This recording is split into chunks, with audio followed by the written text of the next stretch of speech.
Hey everyone, how are you all? I hope आप लोग बहुत अच्छे से हैं and yes, let's start our class. And before starting it, if you are new to the channel, please subscribe it and let's start our learning. Okay, the very first word is sophistication. इस word को हम लोग, I am sure आपने humans के way में इसको use किया होगा या सुना होगा. बट अगर सपोज करिए आप किसी एग्ज़ाम की प्रिपरेशन करते हैं और अगर ये वाला सेंटेंस आपको दिया गया है, the sophistication of smartphones is increasing every year. अब इसमें आपको ये अंडरलाइन वर्ड है और इसका आपसे सिनोनिम पूछा गया है. अब इसका मीनिंग समझ में आ रहा है इस सेंटेंस का? सोफिस्टिकेशंस ऑफ स्मार्टफोन. सो स्मार्टफोन की सोफिस्टिकेशन मतलब, लेट्स अंडरस्टैंड. यस, ये वर्ड, ये जो शब्द है, इसको हम वाइड रेंज में हम इसको यूज़ कर सकते हैं. हम देखो इसे मशीन्स, है ना, जैसे अब ये आपका जो स्मार्टफोन है ये मशीन ही तो है, ये टेक्नोलॉजी है इसके अंदर. ये systems, tools, idea, technology, process, हम इन सब के लिए इस्तेमाल कर सकते हैं या फिर हम इसे पर्सन के लिए इस्तेमाल करते ही हैं. सो अब हम वन बाई वन दोनों को समझेंगे और हम इसकी डीप अंडरस्टैंडिंग लेंगे. पहले हम यहाँ पे देखते हैं, अगर हम किसी मशीन को, किसी टेक्नोलॉजी को, किसी आइडिया को या किसी सिस्टम को हम कह रहे हैं कि वो सोफिस्टिकेटेड है, मतलब वो हाईली एडवांस्ड है. ठीक है, वो हाईली एडवांस्ड है, हाईली इंटेलिजेंस है उसके अंदर. जैसे कि आज की डेट में अगर हम एआई की बात करें तो एआई जो आर्टिफिशियल इंटेलिजेंस है, वर्ड ही इंटेलिजेंट है कि ये आपकी चीज़ों को समझ रहे हैं और उसके अकॉर्डिंग आपको रिस्पॉन्ड कर रहे हैं. सो दे आर इंटेलिजेंट. एडवांसमेंट है यहाँ पे, कॉम्प्लेक्सिटी है इनके स्ट्रक्चर में, मॉडर्नाइजेशन है, तो वो होता है हमारा आपका सोफिस्टिकेशन.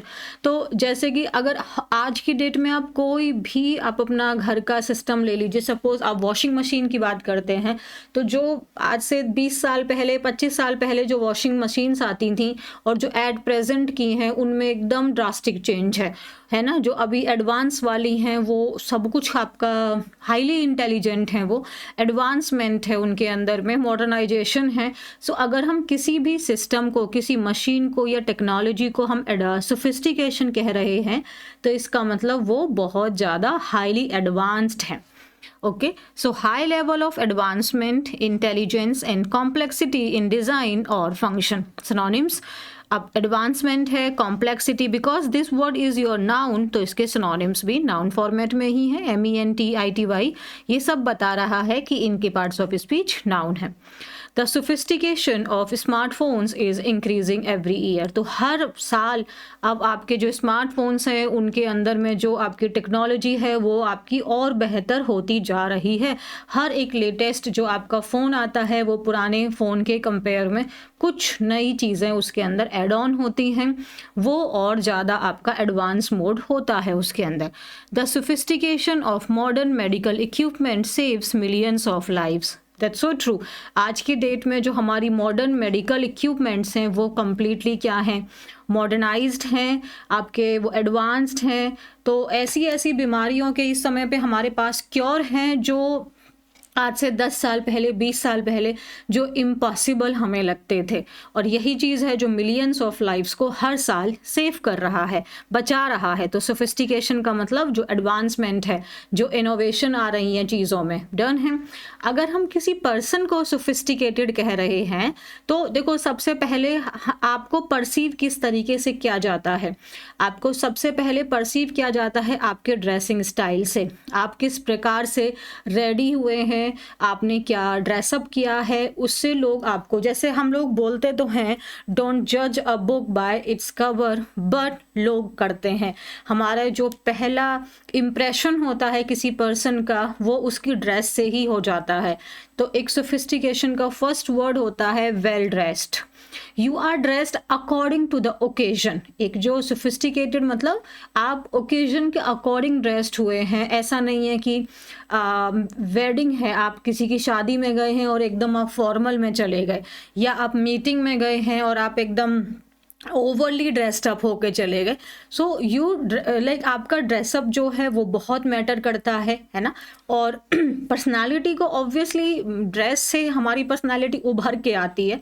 तो ये एक हो जाता है हमारा।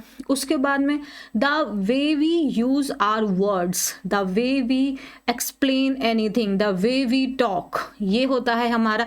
मीन सपोज कि आप कहीं पे बात कर रहे हैं और आप आउट ऑफ कॉन्टेक्स्ट जाके ही कुछ बोल रहे हैं, लोग कंफ्यूज हो जा रहे हैं, आप लोगों के बीच में कंफ्यूजन पैदा कर रहे हैं, तो आप सोफिस्टिकेटेड नहीं है। ये बहुत वाइड एरिया का वर्ड है। अगर पर्सन की बात करें तो someone who is well mannered, आप बहुत तहजीब से बात करते हैं, बहुत तरीके से आप बात करते हैं, आप कल्चरली अवेयर हैं, और even you are aware of your surroundings, आप अपनी सराउंडिंग्स के रिलेटेड आप बातें कर रहे हैं, उन चीज़ों से अकॉर्डिंग आप बिहेव कर रहे हैं, आपके आंसर्स जो हैं वो क्लियर हैं, है ना, और आपका जो बिहेवियर है वो बहुत मैच्योर है, आपकी कम्युनिकेशन बहुत क्लियर है।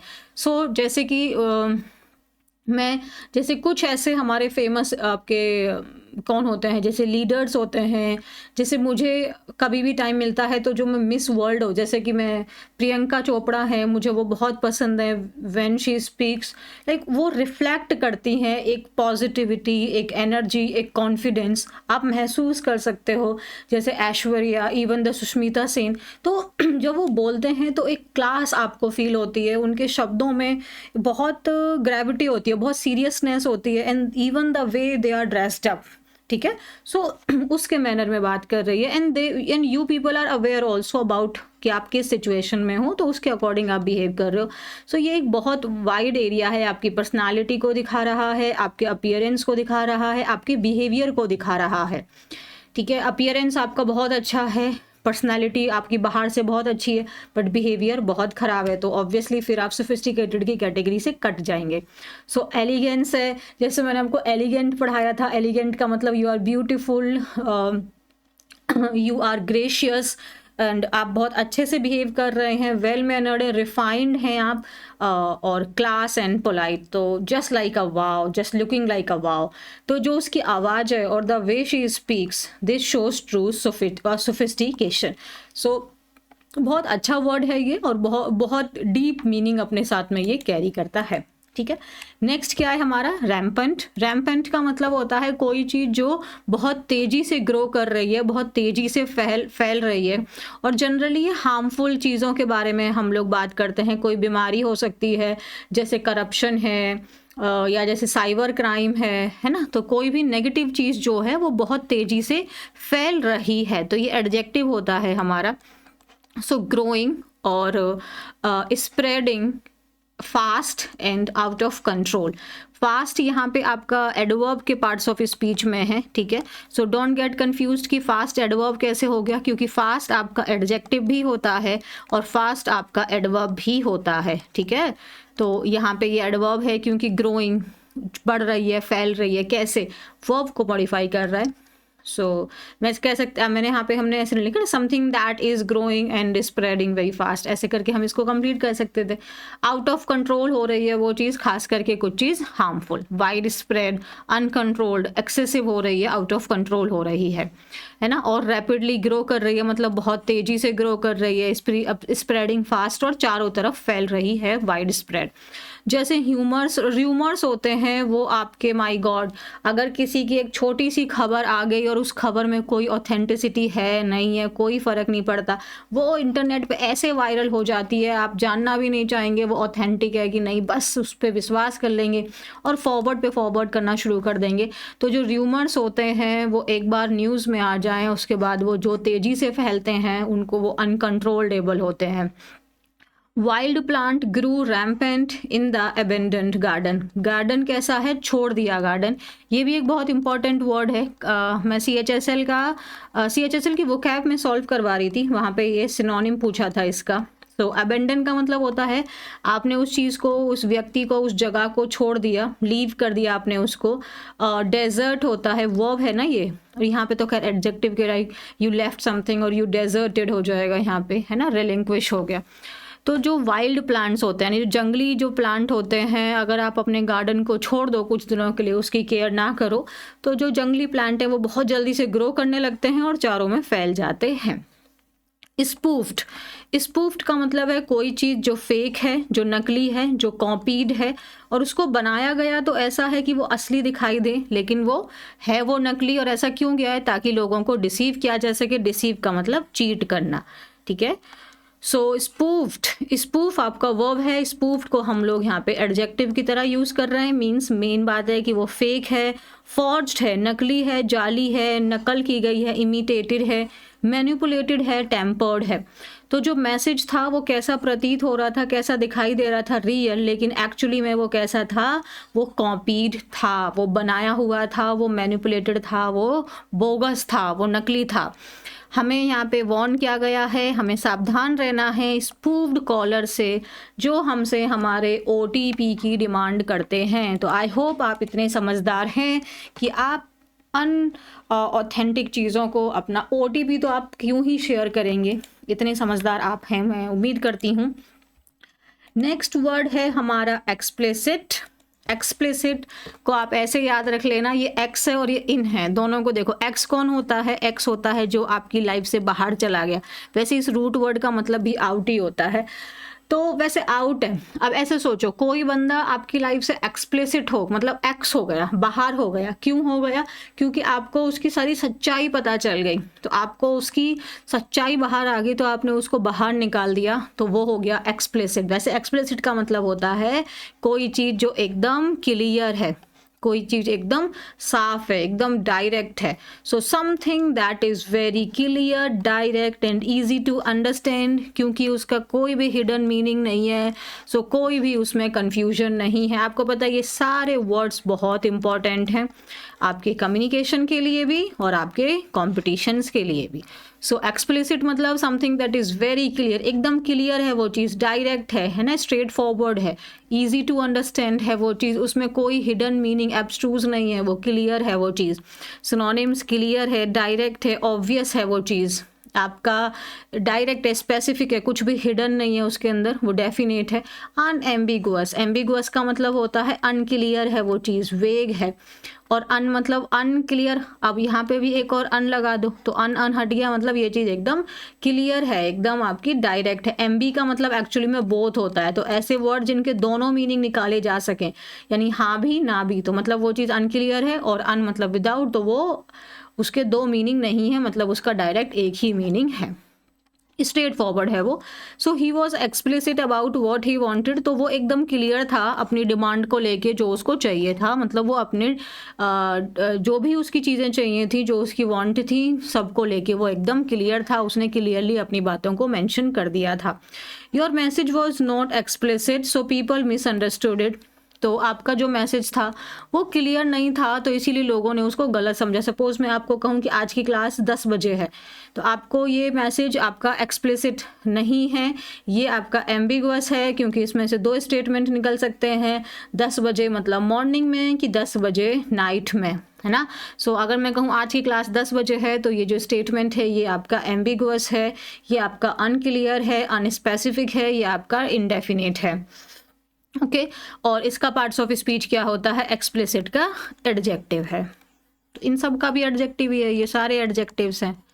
ओके नेक्स्ट वर्ड है हमारा इंट्रूसिव। इंट्रूसिव IVE लगा हुआ है, अगेन एडजेक्टिव ही है, और इन कर रहा है, वो आपके इनसाइड आ रहा है। तो इंट्रूसिव का मतलब होता है कि वो अपनी बाउंड्री के क्रॉस करके आपकी लिमिट में घुस रहा है। मतलब जैसे कि हर एक चीज़ का एक दायरा होता है, आप किसी को किसी हद तक ही बातें शेयर कर सकते हो, और सबको आप सब बातें शेयर नहीं कर सकते, और कुछ बातें होती हैं जो हम चाहते हैं कि वो कभी किसी के साथ हम शेयर ना करें। अब कोई आपका फ्रेंड है जो आपसे बहुत ऐसे सवाल पूछ रहा है जो आपके एक्सट्रीमली इंटीमेट हैं, एक्सट्रीमली पर्सनल हैं, तो उसके जो क्वेश्चंस हो सकते हैं वो क्या हो सकते हैं? इंट्रूसिव। तो इंट्रूसिव मतलब अनअधिकार हस्तक्षेप करने वाला, उसको अधिकार नहीं है इतना इंटरफेयर करने का, बट वो अपनी परमिशन, अपने लिमिट को बियॉन्ड करके आपके एरिया में आ रहा है, तो वो इंट्रूसिव है, वो आपके उसको खराब कर रहा है, वो इन्वेड कर रहा है। सो ऐसी कोई चीज़, समथिंग, जैसे कि अब अगर सीसीटीवी है तो सीसीटीवी रोड पे लगा है तो ठीक है, बट सीसीटीवी को घर के आंगन में लगा दें तो ये इंट्रूसिव हो जाएगा, क्योंकि घर का मतलब पार्ट है हमारा आंगन, तो हम तो वहाँ पे घूम रहे हैं बाहर, हम ऐसे ही है, तो फिर वो तो हमारी पर्सनल चीज़ें हो गई ना, पर्सनल एरिया हो गया, वहाँ नहीं लगवा सकते ना हम पब्लिक अपना सीसीटीवी, समझ रहे हैं आप? तो ये इंट्रूसिव है। लेकिन सरकार कहते नहीं, आपका यहाँ भी लगेगा, सीढ़ियों पे भी लगेगा, तो ये थोड़ा फिर प्रॉब्लमेटिक है। तो ऐसी कोई चीज़ या ऐसा कोई व्यक्ति जो इन्वेड कर रहा है आपकी प्राइवेसी में, आपके पर्सनल स्पेस में और आपकी बाउंड्रीज में, सो वो चीज़ कैसी है? डिस्टर्बिंग है, अनवेलकम है, इन्वेसिव है, intruding and your unwanted. So her comments were intrusive and made everyone uncomfortable. तो उसके कमेंट्स कैसे थे? जो पर्सनल एरिया में घुसने वाले थे, यानी कि वो आपके इन्वेसिव थे, दखल अंदाजी करने वाले थे, जहाँ तक बातें नहीं होती उसके बियॉन्ड जाके वो पर्सनल स्पेस को वो डिस्टर्ब कर रहा था। तो इसीलिए उसके जो कमेंट्स थे उसने हर किसी को अनकंफर्टेबल महसूस करवा दिया। अगर intrusive surveillance can affect people's freedom and privacy. अब जैसे गवर्नमेंट है वो चाहती है कि हमारे ऊपर आपकी नज़र बना के रखे, निगरानी करे, लेकिन अगर वो एक्सट्रीम हो जाए, जैसे मैंने सीसीटीवी बोला वो बाहर तक है तो ठीक है, बट अगर घर के अंदर तक आ जाएगा तो वो डिस्टर्बिंग है, ये हमारी फ्रीडम और हमारी प्राइवेसी को हार्म कर सकता है, इसको इम्पैक्ट कर सकता है। ठीक है, so okay, so now let's start. ये अब हम अपना आर्टिकल करते हैं। सो 0 स्टार्स ऑन द संचार साथी ऐप। तो ये संचार साथी ऐप के ऊपर में गवर्नमेंट ने बोला है कि इसको आप प्री इंस्टॉल करके दीजिए फ़ोन के अंदर में। तो इसी चीज़ को लेके काफ़ी हंगामा हुआ है, क्योंकि ये आपकी जो प्राइवेसी है ना यूज़र्स की, उसको ब्रीच कर रहा है। क्योंकि ये गवर्नमेंट का ऐप है तो गवर्नमेंट इसको अपने अकॉर्डिंग, उनका सारा जो डाटा है फ़ोन में, जो यूज़र्स का जो जितनी भी सारी इन्फॉर्मेशन है वो गवर्नमेंट के कंट्रोल में चली जाएगी। तो government can use these information according to their wish. So इस वजह से ये एक कंट्रोवर्सी बन गई है। So, the growing sophistication of cyber crimes, from digital arrest to anonymous large-scale cross-border scams, has made tackling them both urgent and difficult. Okay, देखो कितने अच्छे से लिखा गया है, growing sophistication of cyber crimes. अब समझ में आया, साइबर क्राइम्स की सोफिस्टिकेशन ग्रो हो रही है, बढ़ रही है ना। अभी जस्ट मैंने बताया ये नाउन है, नाउन को मॉडिफाई करने वाले एडजेक्टिव होते हैं, ये प्रेजेंट पार्टिसिपल के रूप में एडजेक्टिव का काम कर रहा है। यहाँ पे क्या है? सोफिस्टिकेशन ऑफ साइबर क्राइम, मतलब साइबर क्राइम का एडवांसमेंट। साइबर क्राइम अब नॉर्मल तरीके से नहीं हो रहे हैं, अब वो एकदम एडवांस हो चुके हैं। हमें वो क्राइम ही नहीं लग रहा है, हमें तो ऐसा लग रहा है कि अरे वो तो रियल था, अरे वो तो ऑथेंटिक पर्सन से मेरे को फ़ोन आया था, ये तो क्राइम नहीं था। तो वो इतने हाईली एडवांस हो चुके हैं, हाईली टेक्नोलॉजी उनके पास में अवेलेबल हो गई। तो ये जो चीज़ें हैं ये ग्रो कर रही हैं। अब आपकी कहाँ से कहाँ तक, फ्रॉम जो है ये आप जानते हैं, फ्रॉम आपका सोर्स बताता है और टू आपका डेस्टिनेशन बताता है। फ्रॉम मतलब यहाँ से, है ना, और कहाँ तक जा रहा है। जैसे आप अपने दोस्त को मान लो उसको इनवाइट कर रहे हैं तो आपने लिख दिया अपना नाम यहाँ पे, और जिस फ्रेंड को आप दे रहे हैं उसका नाम आपने यहाँ लिख दिया। बचपन में ग्रीटिंग कार्ड हम लोग देते थे ना। तो फ्रॉम डिजिटल अरेस्ट से लेके, आप लोग ने देखा होगा बहुत ज़्यादा, कितना ज़्यादा लोगों को इस चीज़ का सामना करना पड़ा। डिजिटल अरेस्ट, लोगों को डिजिटली अरेस्ट कर लिया व्हाट्सएप के थ्रू, है ना।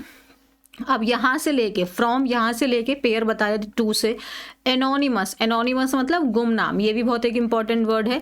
जैसे आप सिनोनिम्स लिखते हैं ना, सिनोनिम्स का मतलब क्या होता है? ये नॉम का मतलब होता है नेम, और ए का मतलब विदाउट। तो एनोनिमस का मतलब जिसका कोई नाम ही ना हो, मतलब वो गुमनाम है। सपोज किसी ने आपको कोई लेटर भेज दिया और जिसपे किसी ने अपना नाम ही ना लिखा, तो वो गुमनाम था वो। तो अब ढूंढते रहो किसने लिखा वो।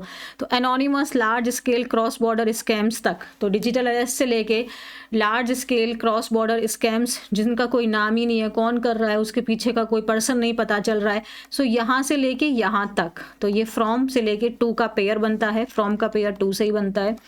और फ्रॉम प्रेपोजिशन है, अगेन टू प्रेपोजिशन है, तो ये फ्रॉम इसका ये ऑब्जेक्ट हो गया इसका, और ये पूरा इसका ऑब्जेक्ट हो गया।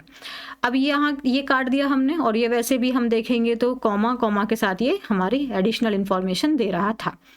अब ये जो वर्ब आई है इसका सब्जेक्ट कौन है? सोफिस्टिकेशन ऑफ प्रेपोजिशन, इसका ये ऑब्जेक्ट हो गया।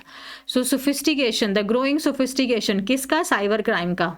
वो has made tackling them both urgent and difficult. तो अब इस चीज़ को टैकल करना हमने ऑलरेडी पढ़ा हुआ है। टैकल करना मतलब किसी चीज़ से निपटना, उससे डील करना, कोप करना। उससे डील करना क्या बना दिया है? अर्जेंट बना दिया है और मुश्किल बना दिया है। जो साइबर क्राइम की सोफिस्टिकेशन हो रही है उसमें जो बढ़ोतरी हो रही है, जिस तरीके से वो आपके एडवांस मैनर में अब वो चीट कर रहे हैं। Cyber crimes have exploited a security gap wherein user accounts on instant messaging app remains functional even after the associated SIM card has been removed। अब देखो क्या है, साइबर क्राइम क्रिमिनल्स ने एक्सप्लॉइट किया है वो सिक्योरिटी गैप। जिस security gap का मतलब वो कमी, गैप आ गया मतलब कोई कमी आ गई है। कहाँ पे कमी? जहाँ पे यूज़र अकाउंट जो है, जैसे इंस्टेंट मैसेजिंग ऐप कौन से हैं? जो आपके व्हाट्सएप वगैरह हैं, ये इंस्टेंट है, तुरंत आप मैसेज भेज देते हो। वो फंक्शनल रहता है, वो काम करता रहता है। इवन अगर हम जिस नंबर से हमने अपने व्हाट्सएप को रजिस्टर्ड किया है, अगर हम वो व्हाट्सएप है हमारे फ़ोन में बट हम वो सिम निकाल भी दें तो व्हाट्सएप अभी लॉग इन ही रहेगा, वो चलता रहेगा, वो फंक्शनल रहेगा। तो ये जो सिक्योरिटी गैप है इसी का, यानी कि जो ये आपका लूप है, क्या बोलते हैं इसको, जो कमी है, इसी चीज़ को इन्होंने इस्तेमाल कर रहे हैं आपके साइबर क्रिमिनल्स, है ना। यूजिंग दिस, अब एनोनिमिटी, क्योंकि अब नेम किसी और का है, ये लोग तो है नहीं, तो इनका नाम तो है नहीं वहाँ पे। अब इसी अनोनिमिटी का इस्तेमाल करके ये क्या कर रहे हैं? To conduct government impersonation fraud. अब ये गवर्नमेंट ऑफिशियल्स का रूप धारण कर लेते हैं। इम्पर्सोनेशन का मतलब होता है किसी और का रूप धारण कर लेना, कॉपी कर देना उसको, आपका क्या करना, नकली बन जाना। फ्रॉड कर रहे हैं आप, उनका रूप ले रहे हैं, इमिटिएट कर रहे हैं उनके जैसा। तो ये वही कर रहे हैं। In the rampant use of spoofed और tampered IMEI numbers has also made tracking perpetrators nearly impossible for law enforcement.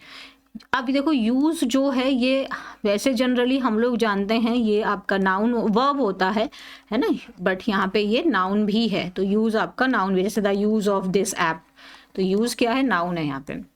Rampant अभी हमने पढ़ा था कोई चीज़ जो बहुत तेज़ी से फैल रही है।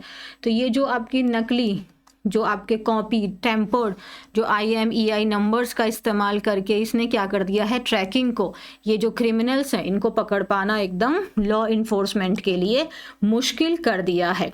It is perhaps inevitable that the government seeks sharper tools to address the software and hardware vulnerability.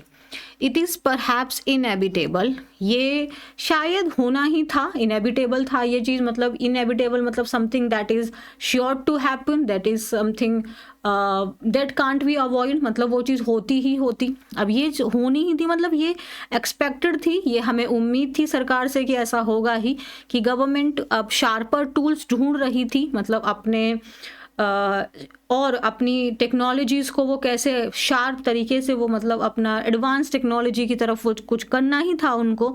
जो ये सॉफ्टवेयर हार्डवेयर की जो वल्नरेबिलिटी है, मतलब जो ये वीकनेस का जो ये फ़ायदा उठा रहे हैं क्रिमिनल्स, उस चीज़ को एड्रेस करने के लिए ये होना ही था, ये ऑलरेडी हम लोग को एक्सपेक्टेड था। और वही हुआ जो डिपार्टमेंट ऑफ टेलीकम्युनिकेशन ने डायरेक्टिव्स दिए, मतलब जो अपने रूल्स दिए, अपनी बात बताई 28 नवंबर एंड 1 दिसंबर को। तो फर्स्ट मैंडेट क्या था, फर्स्ट नियम क्या है उनका? SIM binding. सिम बाइंडिंग मतलब ensuring that the users account is disabled if the physical SIM is removed. तो मतलब इस चीज़ को इंश्योर किया जाएगा कि जो आपका अगर फिजिकल सिम आपके फ़ोन से निकल गया तो जितने भी ऐप उस फ़ोन से रजिस्टर्ड हैं वो भी बंद हो जाएंगे, खास करके ये वाले क्या बोलते हैं आपके इंस्टेंट मैसेजिंग ऐप्स। पहला तो ये है कि सिम बाइंडिंग, मतलब आपके सिम को बंद कर दिया जाएगा, बाइंड कर दिया जाएगा उसको। सेकंड है स्मार्टफोन मैन्युफैक्चरर्स को ऐसा डायरेक्टिव दिए गए हैं कि वो प्री इंस्टॉल कर दें ये जो गवर्नमेंट का ऐप है, संचार साथी ऐप, ताकि ये वेरीफाई कर सकें जो डिवाइस की ऑथेंटिसिटी है ना, हर एक डिवाइस में वो इसको प्री इंस्टॉल करके दें। जो आपके स्मार्टफोन मैन्युफैक्चरर्स हैं उनको ऐसा डायरेक्टिव दिया गया है मार्च 2026 से। मतलब मार्च 2026 से अब जब आप नया फ़ोन खरीदेंगे तो आपके फ़ोन में ये संचार साथी ऐप ऑलरेडी इंस्टॉल्ड होगा। तो इसका मतलब यहाँ पे ये क्वेश्चन है कि अगर ये प्री इंस्टॉल्ड है, जैसे हमारे फ़ोन में कुछ ऐप्स होते हैं जो प्री इंस्टॉल्ड है, यानी जिनको हम अपने फ़ोन से अनइंस्टॉल नहीं कर सकते, उनको हम डिसेबल नहीं कर सकते क्योंकि वो मोबाइल ऐप यानी फ़ोन ऐप कह के उनको ऑपरेटिंग सिस्टम का ही एक पार्ट बना दिया है। तो ये चीज़ है कि इसका मतलब ये तो आप हमारी सिक्योरिटी को ब्रीच कर रहे हैं। जितनी प्राइवेसी जो पॉलिसी आपको लागू करनी होगी वो हमारे बिहाफ पे आप खुद ही उसको एक्सेप्ट कर रहे हैं। तो ये तो यूज़र के साथ में गलत कर रहे हैं आप। यही चीज़ है जो मेन डिबेट की बात है, जिस पे बात हो रही है। अब जो फर्स्ट डायरेक्टिव है ये तो सिक्योरिटी पैच है which could inconvenience WhatsApp and internet messaging users. अब ये बोल रहे हैं कि जो पहला डायरेक्टिव है ये तो सही बात है कि ये सिक्योरिटी पैच है, मतलब अभी हमारी सिक्योरिटी गैप हो रहा था तो उसको हम पैच लगा रहे हैं, जो गैप हो गया उसको हम सिल दे रहे हैं, मतलब उसको फिक्स कर दे रहे हैं। लेकिन अब ये जो चीज़ है ये आपका इनकन्वीनियंस क्रिएट कर सकती है WhatsApp and internet messaging users को। वैसे तो आप जानते हैं इनकन्वीनियंस आपका नाउन है, मैंने हमेशा बोला है ईएनसी पे शब्द खत्म होने वाला शब्द नाउन होता है, बट आप याद रखिएगा इनकन्वीनियंस को हम वर्ब की तरह भी यूज़ कर सकते हैं। कम होता है बट हो सकता है क्योंकि वर्ब होता है ये, तो ये यहाँ पे वर्ब की तरह काम कर रहा है। तो पहला तो कह रहा है ठीक है चलो, लेकिन फिर भी इससे इनकन्वीनियंस हो सकती है। बट सेकंड के बारे में क्या कह रहा है? The second is reminiscent of the saying the road to hell is often paved with good intention. देखो ये क्या बोल रहा है। रेमिनिसेंट का मतलब होता है ऐसी कोई चीज़ जो आपको अपने पास्ट की याद दिला दे, something that reminds you of something. तो ये एक कहावत की याद दिला रहा है कि द रोड टू हेल। अच्छा, इसका मतलब ये हुआ कि the road to hell is often paved with good intention, मतलब अगर हम किसी काम की शुरुआत करते हैं तो हम जनरली जो हमारा मन का थॉट होता है वो यही होता है कि हम इससे सुधार लेके आएंगे, हम इससे कुछ बदलाव लेके आएंगे। बट अगर उसका एंड रिजल्ट क्या बन जाता है, ख़राब हो जाता है। तो ये बोला है, जैसे सपोज़ करो अगर मैं एक बात बोलूँ, जैसे टीचर्स होते हैं या पेरेंट्स होते हैं वो बहुत स्ट्रिक्ट हो जाते हैं बच्चों के साथ में, तो उनको लगता है, उनका इंटेंशन होता है कि वो बच्चों को डिसिप्लिन करके लाएंगे, वो उनको और अच्छे से पंक्चुअल बना देंगे। बट इसका एंड रिज़ल्ट ये हो सकता है कि बच्चा बहुत नर्वस होने लग जाए। अगर आप हर बार उसको डांट दे रहे हो तो उसके अंदर में बहुत सारी इनसिक्योरिटीज़ क्रिएट हो सकती हैं। तो इंटेंशन तो अच्छा ही था उसको पनिश करने का कि वो अच्छा हो जाएगा, लेकिन उसका रिजल्ट क्या हुआ, बहुत बहुत गलत हो गया। तो यही बोला है कि ये एक कहावत की याद दिला दे रहा है कि जो हेल का रास्ता है वो अक्सर अच्छे इंटेंशन से ही बनाया जाता है। मतलब स्टार्टिंग तो आपने अच्छा काम करके ही सोची, लेकिन उसका रास्ता बन गया नर्क। तो अच्छी कहावत है। The solution to the problem of counterfeit handset and spoofed IMEI numbers is a cure that could potentially be more damaging than the disease. तो अब ये कह रहा है कि जो सॉल्यूशन दिया है गवर्नमेंट ने काउंटरफीट हैंडसेट, काउंटरफीट मतलब नकली जो हैंडसेट या स्पूफ्ड IMEI नंबर्स का जो यूज़ कर रहे हैं, ये इज़ अ क्योर, ये एक क्योर है, लेकिन इसके अंदर पोटेंशियल है, इसके अंदर क्षमता है कि ये जो बीमारी है यानी जो ये प्रॉब्लम है इससे भी ज़्यादा ये हार्मफुल साबित हो सकता है, ऐसा यहाँ पे कहना है। ठीक है, हो भी सकता है obviously. Explicit instruction in the directive that the app is readily visible and accessible to the end user at the time of first use or device setup and that its functionality are not disabled or restricted। Line तो है difficult, मतलब line तो बता रही है कि हाँ भाई कुछ तो लोचा है। जो एक्सप्लिसिट इंस्ट्रक्शंस हैं, मतलब जो एकदम क्लियर इंस्ट्रक्शंस हैं आपके इस डायरेक्टिव के, मतलब जो इन्होंने एक रूल दिया है कि जो ये ऐप है ये क्लियरली विजिबल होगा और एक्सेसिबल होगा एंड यूज़र मींस हम लोगों को। जब हम पहली बार नया फ़ोन ख़रीद के उसको हम सेटअप करते हैं ना, उसी समय पे ये हमें दिखाई देगा। और इसकी जो फंक्शनैलिटी है मतलब वो ऑलरेडी प्री इंस्टॉल्ड है, ये बोल रहा है। And that its functionality are not disabled और रिस्ट्रिक्टेड। आप इसको डिसेबल्ड नहीं कर सकते, आप इस पे रिस्ट्रिक्शंस नहीं लगा सकते, तो इसका मतलब ये हुआ this app will be given higher security clearance with the phone's operating system. मतलब इसको जितनी भी वो पॉलिसी बनाते हैं ना कि हम आपके कैमरे को एक्सेस करेंगे, हम आपके कॉन्टैक्ट्स को देखेंगे, हम आपकी ये लिस्ट देखेंगे, वो लिस्ट देखेंगे, तो आपने सबको ऑलरेडी चेक लिस्ट बना दिया, चेक लिस्ट करके आपने डाल दिया, अपने हिसाब से आप डाल सकते हो, गवर्नमेंट का ऐप है और क्योंकि सारी इन्फॉर्मेशन आपके पास आ रही है यूज़र की, तो आप अपने हिसाब से यूज़ करोगे, ये बोल रहे हैं यहाँ पे। तो इसका मतलब ये क्या हो गया, ये मोर इंट्रूसिव है ना। इसके अंदर features such as camera, phone और SMS एक्सेस, तो ये सब चीज़ों के अंदर ये हमारा एक्सेस ले लेगा, तो ये हमारी प्राइवेसी को ब्रीच कर रहा है ना। The potential for misuse of this app for state surveillance and being utilized by a malicious entity after compromise to target millions of user is very present and clear। जो potential है, जो क्षमता है कि इस app का misuse किया जा सकता है स्टेट सर्विलियंस के द्वारा, मींस जो सरकार है वो इसको अपने अकॉर्डिंग इसका यूज़ कर सकती है और इसको मैलिशियस यानी हार्मफुल पीपल के द्वारा, एंटिटी के द्वारा इसका यूज़ किया जा सकता है, जो कॉम्प्रोमाइज़ करेगा, जो नुकसान पहुंचा देगा मिलियंस ऑफ यूज़र्स को। और ये चीज़ बहुत क्लियर है, एकदम प्रेजेंट है, एकदम साफ साफ है। और ये कोई एम्पटी फियर भी नहीं है, ये कोई आपका फालतू का डर भी नहीं है। अगर हम इस बात को ध्यान में रखते हैं, कंसीडरिंग मतलब इस बात को ध्यान में रखते हुए कि जो यूनियन गवर्नमेंट ने किया था with the use of Pegasus software to target the political opposition journalist and activist. आप जानते हैं ये सॉफ्टवेयर हमेशा से कंट्रोवर्सी में रहा है कि अगर ये सॉफ्टवेयर आपने जस्ट इसको इंस्टॉल्ड कर लिया तो ये automatically without even asking for your permission ये अपनी, जैसे आपका कैमरा है, जो इम्पोर्टेंट जो आपकी इंफॉर्मेशन है वहाँ पे खुद ही ये उनको एक्सेस कर सकता है। तो इस चीज़ को ध्यान में रखते हुए जो अगर गवर्नमेंट अपना एक ऐप यूज़र्स के फ़ोन में दे रही है तो ये भी एक प्रॉब्लमेटिक हो सकती है, जिसको वो अपने हिसाब से यूज़ कर सकते हैं। नॉट विद स्टैंडिंग मतलब इस चीज़ के बावजूद, डिस्पाइट दिस, जो यूनियन मिनिस्टर हैं ज्योतिरादित्य सिंधिया, उन्होंने क्लैरिफिकेशन दी है कि दैट यूज़र्स को डिलीट द ऐप। उन्होंने कहा कि नहीं यूज़र्स इस ऐप को डिलीट कर सकते हैं अगर वो चाहते हैं तो, लेकिन जो डायरेक्टिव टेक्स्ट मैंडेट कर रहा है कि इसको डिसेबल नहीं किया जा सकता, ये यही सजेस्ट करता है कि it will function more as a panopticon and less as a simple verification tool. So panopticon का मतलब ये होता है, पैन इंडिया जानते हैं ना आप, ऑल इंडिया, और ऑप्टिशियन आप जानते हैं, हम वर्ड पार मेडीज यानी जो सेकंड जो चैनल है मेरा लाइव वाला BPI लाइव, जिस पे हम कंपटीशन की प्रिपरेशन करते हैं, तो उस पे हम पढ़ते हैं ना वर्ड पार मेडीज।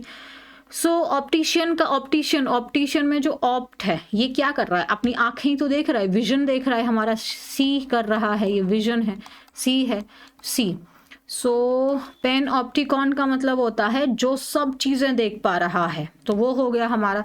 तो ये क्या कह रहा है कि ये ऐसे फंक्शन करेगा मोर एज अ आपका पेन ऑप्टिकन, मतलब ये आपकी सारी चीज़ों को देख पा रहा है, सिंपल वेरिफिकेशन टूल की तरह नहीं बल्कि एक पैन ऑप्टिकॉन की तरह बिहेव करेगा।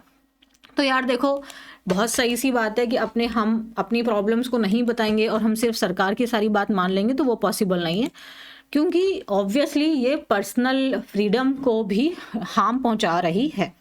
तो इस चीज़ को भी सॉल्यूशन में लाना पड़ेगा। सही बात है कि हमें गवर्नमेंट को अपने साइबर क्राइम को रोकने के लिए एक्शंस लेने पड़ेंगे, बट उनको अपनी जो पब्लिक है उसकी भी प्राइवेसी का ध्यान रखना पड़ेगा।